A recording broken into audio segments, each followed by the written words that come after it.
Panchavati what बिटप तर सीता लखन समेत सोहत तुलसीदास प्रभु सकल सुमंगल देत। तुलसीदास जी इस दोहे में पूजा करने की विधि बताए।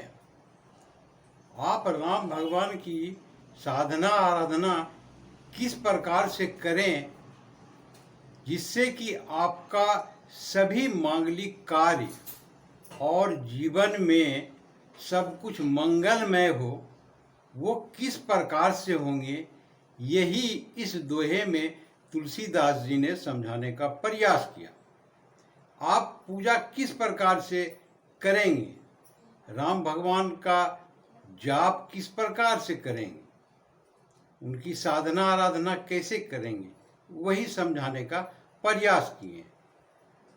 तो वट वृक्ष के नीचे श्री राम जी हैं, लक्ष्मण जी हैं और माता सीता है। आप अपने अंदर भावना करेंगे, अर्थात ध्यान करेंगे कि वट वृक्ष के नीचे राम जी, लक्ष्मण जी, सीता जी हैं और उस वन की शोभा को बढ़ा रहे हैं। तो इस प्रकार से ध्यान करते हुए श्री राम जी का आप जाप करेंगे या पूजा साधना करेंगे तो आपके जीवन में सब कुछ मंगलमय होंगे। आपके यदि कोई मांगलिक कार्य रुके हुए हैं तो इस प्रकार की साधना करके आप जो भी आपके जीवन में विघ्न बाधाएं हो रहे हैं मांगलिक कार्य में, जीवन में मंगल की आपको कमी महसूस रहे, अर्थात हर एक कार्य मंगलमय नहीं हो रहे हैं, तो वो बाधाएं दूर हो जाएंगे। तुलसीदास जी इस दोहे में ये समझाने का प्रयास कर रहे हैं।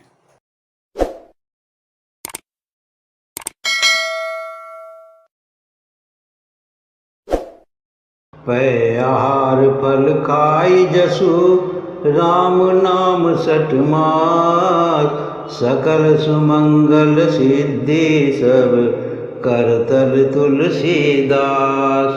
यदि आप अपने जीवन में कल्याण चाहते हैं, सब प्रकार की सिद्धियां चाहते हैं, तो क्या करना चाहिए, तुलसीदास जी इस दोहे में समझाने का प्रयास कर रहे हैं।